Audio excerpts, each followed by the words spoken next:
Well, I just had an amazing game with the mono-green deck that Brian and I have been working on. His take is a little bit different from mine. Mine is more control-ish, means it has more ramp and draw and permanent destruction. He's got a little bit more speed on the damage end. He gets his Omnath out much quicker than I do, for example.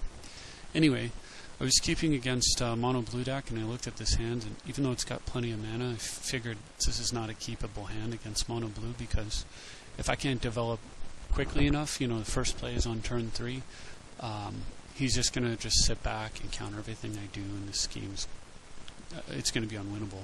Plus, I've got Regal Force and Natural Order, both of which really want you to have creatures, and no creatures to go with them, a Cradle, and no creatures to go with them other than Omnath, of course.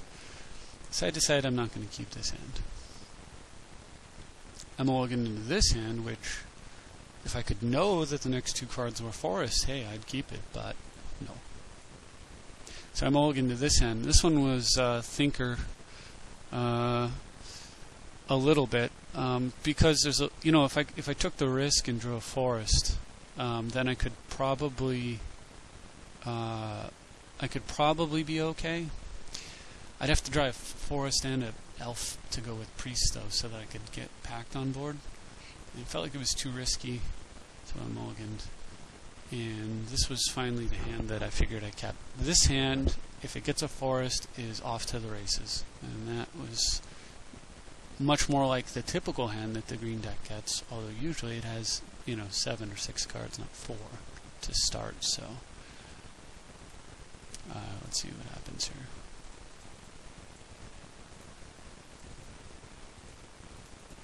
Oh my. Okay. There we go. So right off the bat I top deck a forest, which is perfect. And of course my opponent's standing up 2 blue, but there aren't that many counters for creatures on turn 2 that people would be play in a reasonable deck, so I go ahead and of course I don't have any other options, so I go ahead and just run Raphellis out. Look at that top deck there. Dynamo is a card I know Brian's not currently using, but definitely hope to change his mind on that one. I don't know what's going on with this, why this is not advancing at a rate that isn't glacial. I'm definitely pushing the button here. Can we get going? So anyway, alright, there we are. So the opponent gets extra planar lens. Now if I can kill that, if I draw like Nature's Claim or something here, I'm pretty sure that I just win the game right now. Certainly my prospects are much worse if I don't kill it. 5, 6 clicks to advance the turn. I don't know what's going on. Magic Online's been acting very awfully here lately for me. There we go. So I didn't draw a Nature's Claim, I drew a Finhorn Elves. Now normally, like, the trick with Reach and Raphellis, of course, is to play the Reach to get that extra forest into play and then tap Raphellis, but here I have no choice. On the other hand, that Finhorn Elves goes great with the Elvish Archdruid in my hand. So he gets an Equilibrium and transmutes Muddle the Mixture for Azure Mage due to his extra planar lands mana over there. Seems like a pretty nice thing, so we know an Azure Mage is coming.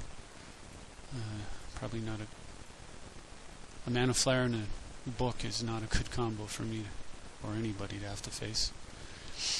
So still no lands, but I have more elves. He's essentially free with the Archdruid in play.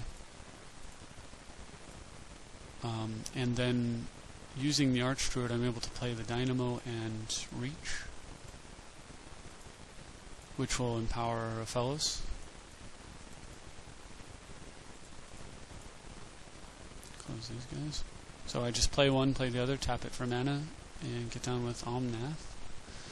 And, you know, here I thought about swinging for 3. He does have the Equilibrium. I know he's going to play a creature.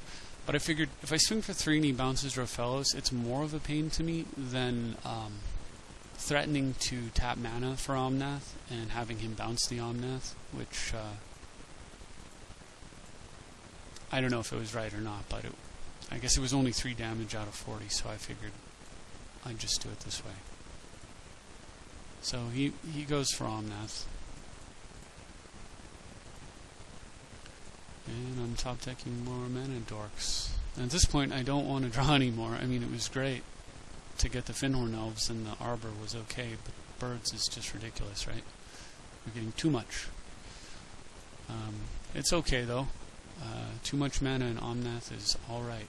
So he trades a card for a non-card, for a commander. And then he does it again, bouncing my Archdruid, who I tap in response. And then he does it again. And now those birds are kind of coming in handy. But I get in for a point of damage, and I'm able to still deploy.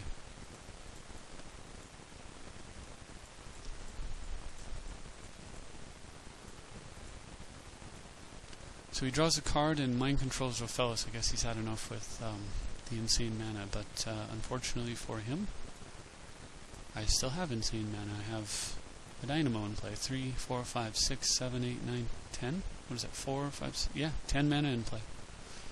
With only 4 lands.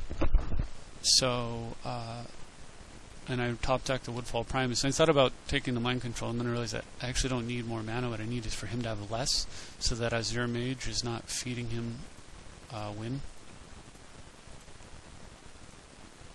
I'll be fine to get Omnath down over the course of the next few turns. He can counter it with the Elvish Archdruid in my hand as well. He's going to be able to counter that Omnath quite a few more times before I even have to worry about it.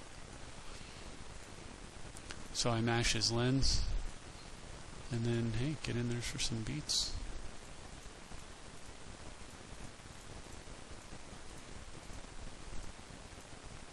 Two-point beatings. But my opponent gives up, and I went ahead and clicked draw a card, draw a card, draw a card, and my next 3 cards were all completely amazing. I forget what they were. They were all action spells. I mean, one of them was like... the next 3 spells were all like 6 or more mana, except for the third one, which was an Eternal Witness. So, bad things were going to happen for him. I guess, if he has no answer to the board state, giving up was good. But I just thought, hey, Omnath mulligans that many times, and still goes absolutely crazy. It just kind of goes to show you how good this deck is, and how good having permanents that produce big chunks of mana are. Because effectively, a card like this is the same as a 4 mana triple Rampant Growth, or in this guy, or Rofellos.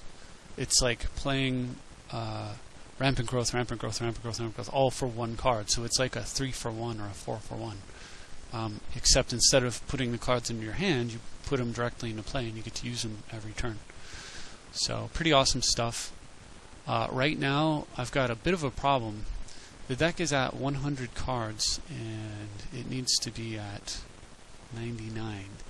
And the reason it's at 100 is because I have this Fauna Shaman in here, and the Scavenging Ooze. And Ooze is not really... It doesn't really advance the... crush their mana plan too well. But what Ooze does is it gives you... an incredible late game. It's an incredible late game card, and it also is one of the only really tutorable answers for this deck if I have to face somebody who's playing something like Reanimator, or if they get an Academy Rector into play. I only have a tiny handful of answers. Ooze is one of them. Ooze also works really well when you have an Omnath out and you float a bunch of green, and mid-game you've got a bunch of green floating, and then they kill or bounce Omnath. You have nothing to spend it on, but with an Ooze in play you do have something to spend it on. So it also has a great deal of synergy with things like Greater Good. It has synergy with Triumph of Ferocity, which is a card that I've added recently. I think is an absolute crazy bomb. Nothing better than first turn mana, second turn Triumph. It's the equivalent of getting that second turn Oran Viper, basically. Except they don't get the option to block it later. So, like I said, I've got a problem. There's 100 cards in here, and I can only play 99, and I love them all. I don't know what to pull. So anybody watching, if you have suggestions, I'm definitely interested. I've got to head out. I'll see you next time. I hope you enjoyed the game.